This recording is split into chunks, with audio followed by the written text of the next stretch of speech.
It's well. Was that the Yellow Brick Road? Yeah, they ground it up. You're not getting out of here, Dorothy.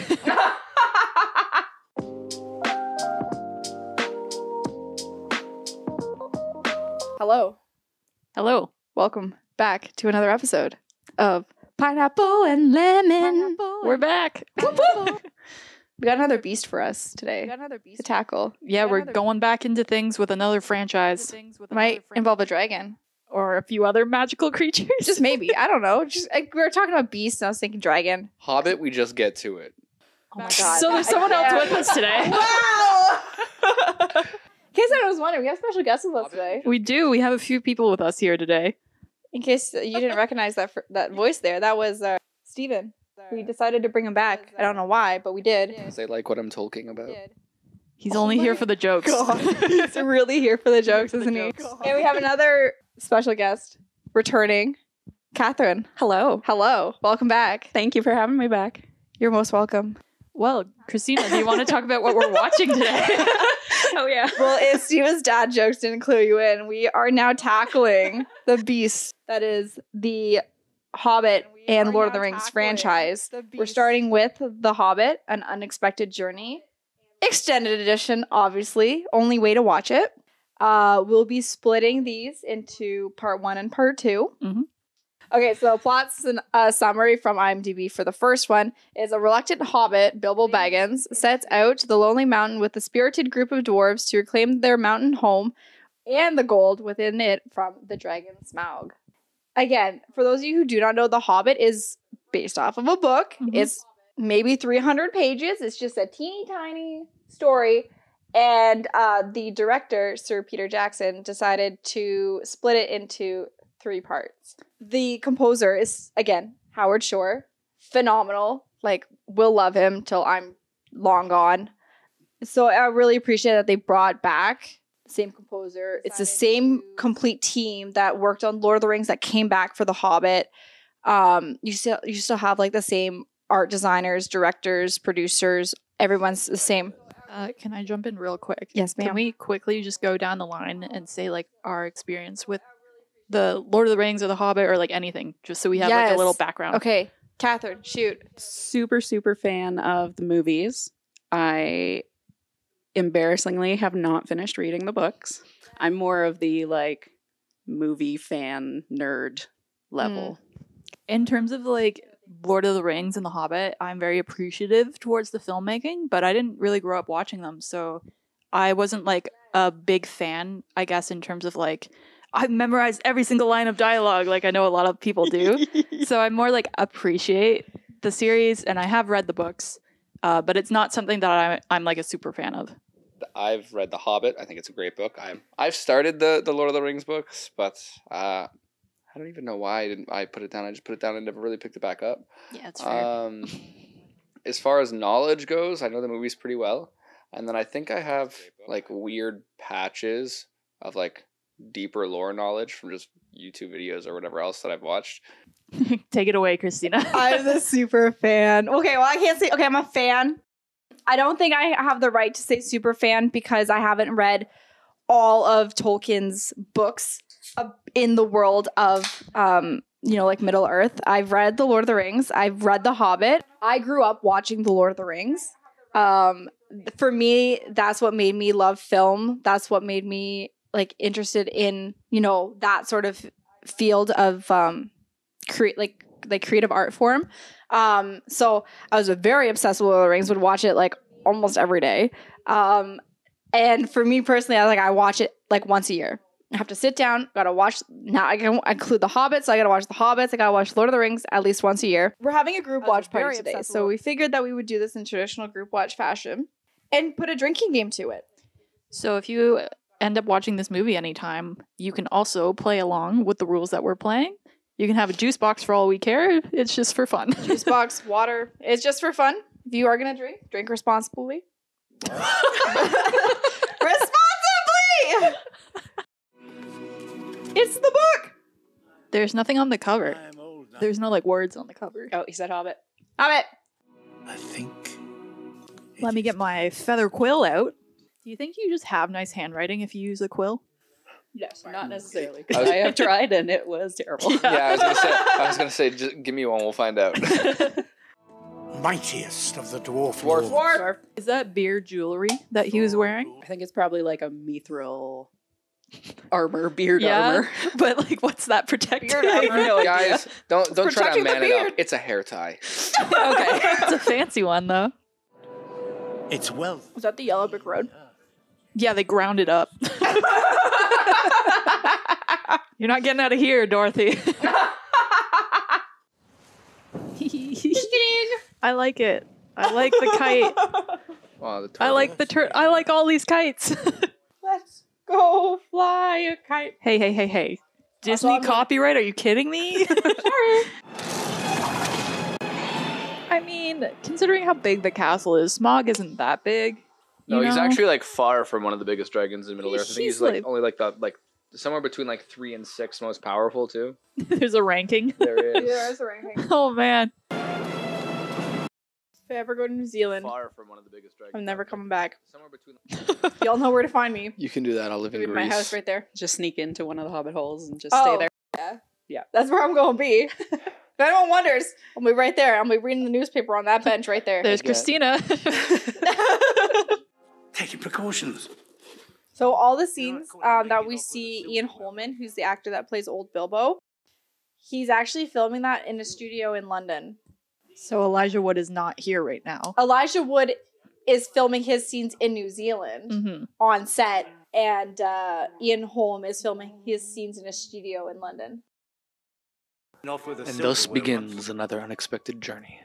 I like how they did the transition to like, you know, you could like literally stop it there and start the Lord of the Rings. You could just stop it there. Just stop it there. Roll credits. Or Let's watch hear the me- Lord of the Rings. or hear me out. Skip this part, watch all of the Hobbits, then go back to this part, watch that little clip, then go to the Lord of the Rings. There you go. Somebody must have edited like the full timeline from all the movies before. Mhm. Other than aesthetically, having the doorknob right in the middle of the door. Is it practical? No, it's not practical. Would it be hard to push the door with it? Could you imagine that door would be probably pretty heavy? For little hobbit arms. So like they're working in. Just Opening and kidding. closing the door. That's why he doesn't want to leave. Have you ever been to a Ren Fair? Is it No, practical? I'm not actually. Do they have them here? Like not here, like maybe in Toronto. Yeah. Always wanted to go to a Ren Fair. Yeah, we should go. Yeah. It just seemed like so much fun. I feel like you both would be like super into it. Yeah. I don't know. I'm just supposed to be cheese. The thing is, Let's take this out of the realm of this world for a second. If people just started showing up at my place, I do not have enough food to feed any of them. I'd be sending them down the street. Like, yo, there's a McDick's down the street. You can go there. We're gonna be ordering pizza or something. I don't know. Depending who it is, I'm just shutting the door. at your service. I think that took them like 20 takes because they couldn't get the timing right. But then Martin Freeman kept making faces so that Aiden kept laughing and couldn't keep a straight face to do the scene. Should have ordered him off set. Martin, you're done for the day. Bro, come on, we gotta film the scene. For someone who lives by themselves, they have a lot of food just chilling out. Well, he's probably stocked up because he doesn't like leaving his house a lot. We talk about the breads though. A lot of breads. That's a Breads. lot of bread. Chili, chili. 2, 4. 5, 6, 7, 8. 9, 10, 9, 11, 10, 12. 11. Everybody hold in there if you're drinking along with us. How do you become skillful at catching dishes? How does one practice this? I think it's just like general like hand-eye coordination. But he's like catching it from behind him. They play a lot of hacky sack. Yeah, the dwarves are out on the quad. Kathryn, do you have a favorite dwarf? It's Thorin.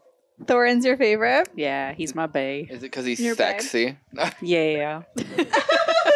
Maddie, do you have a favorite dwarf? No. Steven, do you have a favorite dwarf?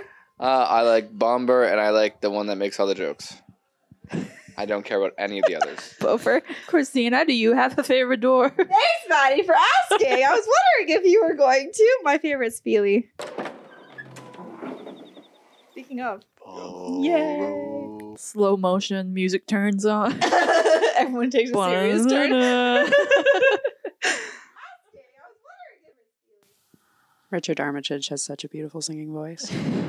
We're I done with always that. get mesmerized by that part of the movie. Everyone pause and just sing the song. Bro, the dwarves cleaned your entire house. Sign me up. Yeah, I'd invite them over anytime. Come on over. It'll be a party and a half, and they clean up after themselves. You know, I legitimately Give it to never noticed that the house was so clean after the dwarves left. It's freaking spotless. Like, you Yeah. even vacuum the carpet. It looks amazing. In all fairness, I think it's really just back to what it was immaculate. before they got there. But That's it looks true. like really clean. But they did But clean. it's like, Yeah, At least they didn't leave it a mess. I'm just saying they didn't clean like extra mess. They just cleaned their mess. What on earth is the matter? I've forgotten my handkerchief. My handkerchief. there's always one in the group. Who forgets It's a handkerchief? usual- Forget something. There's It's always usually one. Christina, and that responsive Bofer is usually mine. I'm Here you I'm go. the one that's over prepared. I bring like a giant backpack Ugh. of stuff everywhere. Like We're- I'm just we're going never down going the street camping. for like an hour. Yeah, I have a whole backpack. They look comfy. I would camp out with the dwarves because they know how to camp properly. They look like cuddle bugs. I'm so down. So, what are your feelings on the orcs in this? I like Azog's design. Yeah. Not in the way that like, oh, he's so cool, but like in the way that like he's so grotesque, I can't look at him. Like I can't have a poster from The Hobbit that has Azog on it because it's such a good design for me Yeah. that Yeah. it's so terrifying I can't look at it. So Interesting. like the rest of the orcs I don't like so much, But his but I'm stands really out. impressed with Azog's design. Yeah, Azog's was very well done, I think. I've been defeated. I love how Dwalin had a faux hog going on. Yes, I was just about to say I love his mohawk.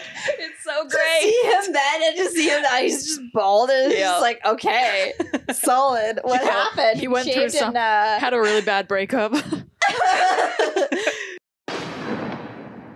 Sebastian! Sebastian's my favorite character in this movie. I'd just like to say that. Every time I ever since this movie came out, every time I come across like a hedgehog or like I buy like a stuffy hedgehog, Sebastian! I name it Sebastian Yeah. because of this. Everything tastes like chicken. So the voices of the trolls are actually three of the dwarves are doing the voices of the trolls. Oh, interesting that they didn't get other people. Yeah, they just recycled. Hold his toes over the fire. Kathryn, what are your thoughts on these designs for these characters? They're a little goofy, Yeah. but I like them. Yeah, I feel like They're need not to be bad. Goofy. Yeah. Like The Hobbit is a family-friendly adventure that you read to your 12-year-old kid. The secret to cooking dwarf is I wonder how much sage they would need to season that many dwarves. A few sprigs. Yeah, I feel like we need like a liter of chopped sage. A liter of sage just sounds weird. That's because it's the wrong Yeah. form of measurement. Liquefied. but I can't think of the amount that I want. I guess like Pound of 3 sage, pounds. Yeah. You need a lot. He's taking us for fools. The bag would be a nice Halloween costume. Just be Bilbo in a bag. Just so everyone knows, this is where most of Bilbo's fortune comes from. From the cave. Yeah, at the end of the scene, they bury like a chest of like gold and stuff. That's like the main thing that Bilbo goes back and takes. Bilbo's rolling in the cash. Yeah. He's balling, actually. What does he do with all that money? Nothing. He buys a lot of plates. Doesn't upgrade his house at all. Silverware. Not when to take a life, but when to spare one. I really like this moment between Bilbo and Gandalf because they recycle the same tune that was playing between a moment between Gandalf and Frodo in the Mines of Moria. Yeah. They recycle the same melody. And I was like, I love how they was like such a great just moment. weave in those little bits of those little music cues mm-hmm. that just make you think of all those Lord like of the Rings parallels moments. to Yeah. the Lord of the Rings, yeah. The art of a score. Like it's very much like its own score, but at the same time, there's still elements from the first that they Mhm. dragged into it, Mhm. and it just like helps you remember, like, and helps world build almost. You have no enemies here, Thorin Oakenshield. Thorin. Can we talk about how his last name is Oakenshield because he picked up a piece of oak and used it as a shield? It's I feel like it's more of a kinda title. weird, but yeah. I feel like it's more of a title than a last name, but you get my point? Like that's his identifier now. I'm just saying, you do one Yes. thing one time and everyone remembers you for it. You picked up one shield. One shield, one time, and everyone's going Loki shield. Where is he? Elrond's In the Matrix. sleeping. Yeah, that's super embarrassing. Showed up for him, he's not even there. Well then, guess he's here now. I guess we'll just turn around and head back out. Dramatic. I guess we'll leave. We'll come back later. It's Yeah, fine. we'll try again. I remember a really funny April Fool's Day prank around this scene that I saw an article when they were filming that James and Oliver Phelps were going to be playing Elrond's sons. That's hilarious. And I believed it for a while, and I was like going to share it on like all the social medias and stuff. And I was like, oh, this is so great. I don't even know about Elrond's sons, and this is going to be awesome. And then I realized what day it was. Oh, I was no. like, oh. You have your grandfather's bearing. How does that man not age? Digital effects. A lot of But it makeup. looks so good. It does. Like, even if you see him in real life, he doesn't look like he's aged that much. How Can you- old is Hugo Weaving? I don't know. Hugo Weaving is, as of right now, 62. That's pretty good. How old is Jennifer Aniston? No. Oh my god. Okay, well, I mean, I got it, even though I accidentally Googled Jeb Aniston. Okay, she's a popular lady. She's 53. 53. Okay. Okay, That's that's still a not lot bad. younger yeah. than I thought, man. I thought Friends was like But ages hear me ago, out. so she was That way is older. that is someone who has not Yeah. physically aged. Her. Oh, yeah. Yeah, speaking of people who don't age, Richard Armitage has not aged a day since this movie. He's very fine. Names. I've been watching Evermore. Berlin Station. I started that. What do you think of the puppies?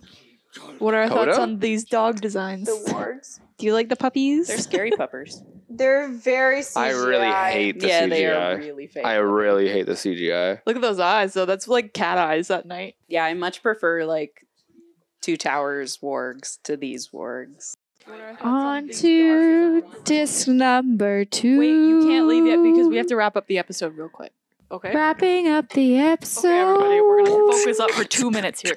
We can do that. We can Okay. focus. Can we focus? Yep. Can we still see in a straight line? Yep. So we finished the first half We did. of the first Straight line. Hobbit movie. I'm going to have to cut all you out this episode. I'm going to finish this myself. So because Daddy show at this point, honestly.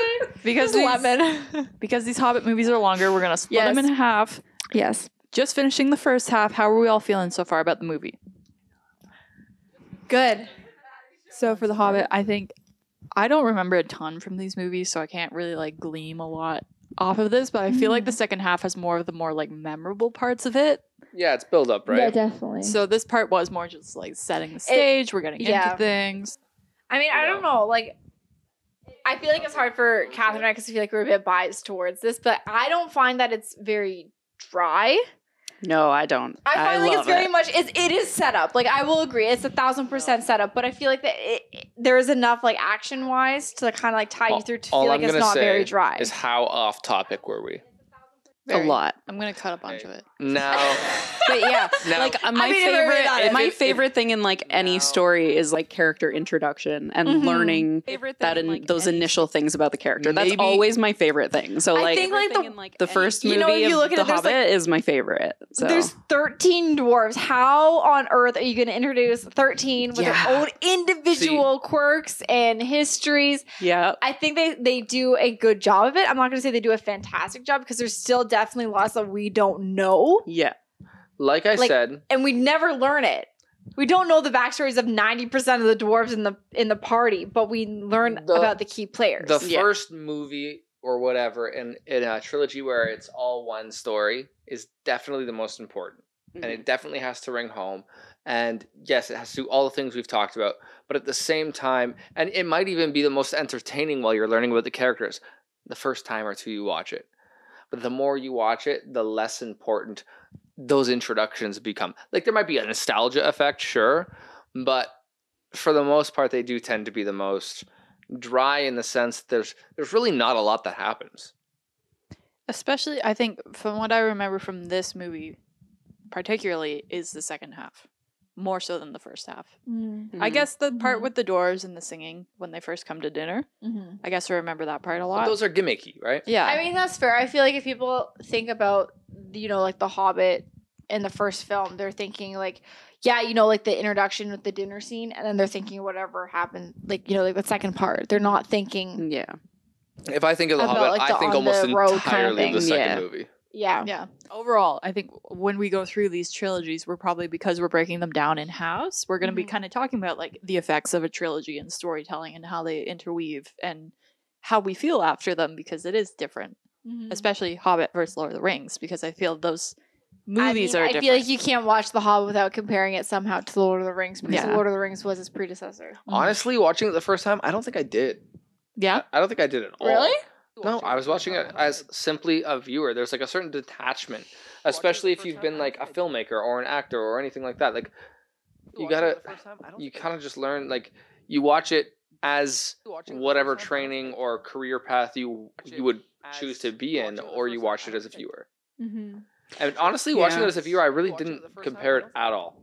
I think I was the that way my first viewing of it too. I was just going into it like I didn't think about the Lord of the Rings the first time watching it. I was just like, this is a cool movie. It's an interesting group of people to talk about as far as Hobbit versus Lord of the Rings goes, because I don't know about you guys, I didn't see a single fucking Lord of the Rings movie in theaters. Oh, I saw all of them. So I didn't. I actually did not see them When in I theaters. was- I remember seeing them on Oh, DVD. really? Yeah, When I was too younger, young to see them. I was a did big- because my mom especially is like the biggest Lord of the Rings fan I know in person. I Like, just didn't get to go to the theaters a lot when I was a kid. I remember Yeah. the first time like seeing a Lord of the Rings trailer because I was somewhere with my mom. As a kid, I never got an opportunity. I very rarely got to go to the theater. But these came out, I was in high school. It was a bit different. Like I had a little control. I think I saw all of them in theater, in fact. Yeah. So I think maybe that's also another part of the reason why, like, I really didn't compare the two, because seeing something, especially a huge movie like Lord of the Rings, like, it's so different watching it in a theater with a group of people versus watching it at home. Yeah. You're also being told, like when I was old enough to watch Star Wars had been out for a long time. So people are telling me these are good movies. Whereas when The Hobbit is coming out, the kind of like general consensus of the movies hadn't been established yet. So you're watching it from your own volition and like, what do I think about this? Because I'm the one consuming it when it's actually happening, as opposed to like, it's got all this history behind it. Yeah. Which is why I think watching the Hobbit movies right now, and the conversation that sparked, is that kind of thought process that we're struggling with like, there's new movies and we have new ideas, but there's still the old movies that they're attached to, and they're making old movies for new audiences to fuel the nostalgia. But Well, it's it's also, like- it's never going to be the same. Yeah, like I think the Lord of the Rings trilogy is going to be just as good 20, 30 years from now as it was when it first came out. The Hobbit is going to look kind of weird. Which is really interesting, the idea of like evergreen filming, where there are certain movies that are from like the 30s, the 40s, you can watch right now and still be like entranced into and be like, these are really good. And then there's so much stuff that you just wouldn't give the time of day to. Yeah. So it's like, what is that kind of like element that's so pure and like makes you excited, makes you how happy? do you isolate, like, what is it? Yeah, like, what is that it? moment Yeah. that makes you so engaged and knowing that this is going to stand the test of time? Yeah. No, I totally agree. I think The Lord of the Rings, 1000%, will stand the test of time. Yeah. If someone tries to remake it, there's probably going to be an accident We involved. revolt. There's not going to happen. You're not remaking the Lord of the Rings No. trilogy because it is just so perfect the way that it is. Could they remake The Hobbit Could they remake The Yeah. Hobbit? as a TV series? Maybe. Maybe, yeah. Like, it just doesn't have that special quality that the Lord of the Rings has. And I don't know if that's just because they used more modern technology and they used more CGI instead of, the raw and like having the actual, like, let's have 400 extras all dressed up as orcs storming Helm's Deep. Like, let's have that instead of having like 20 and having the rest all CGI. Yeah. Because that's what they did for The Hobbit. Like, it's definitely one of those things where it's like, what is that one The term you're looking for is stay power. but stay power? Yeah. Is that the proper terminology? But to add to that, just quick, we're all only basing it off our own experiences. So like in 100 years from now, are these going to be things that people are still watching? I'll let you know. Are they going to still have the staying power? That's, we can only speak to what we know as of right now. I think I would implore people to just watch all movies, because if you're only... I know. Easy to make a every movie. single That's movie. a lot of movies. As far as technology goes nowadays, Let me it's rephrase relatively that. easy. Watch movies from different time periods. Yeah. Because if you're just watching what's in theaters right now, you're not getting a full scope of what's available. fair. Read the book. The book is actually Honestly, really it's probably one of my good. favorite It's like great. small little fantasy novels. Like as a one-off in and of itself. It's a really great It's super novel enjoyable. to read just like as It's your an easy like read. a bedtime novel. Yeah, it's easy. It's an easy read. It's a good read. If you want a Probably fun, the best intro I've ever had in any book. if you want a really fun read, my dad gave me this piece of advice once. Read The Hobbit from the start, like read it over again, assuming that Thorin is the main character. It's a really good read if you do that. That's really Catherine funny. like Actually. Thorin. Because he, from my perspective now too, like he really is the main character of the story. That's true. That's true. The way that it's written. Yeah. The Hobbit is just that book that even the first time reading it, I could see myself in like the future reading it to a kid and like going all out, like Yeah. doing the voices and all this other stuff. Like it did a very good job of encapsulating a world in just such a small, like it was joyous, it was adventurous, it had its like fear moments, its thrill moments. And I think on that note, we're probably good for the first half. First time. Ba, ba, ba. Technically, there's going to be 12 parts to this franchise. So Oh yes, baby. we got 11 to go. Woo! Thank you so much for watching with us. It's been a blast and a half, Had a really good time. as always. You could like this video.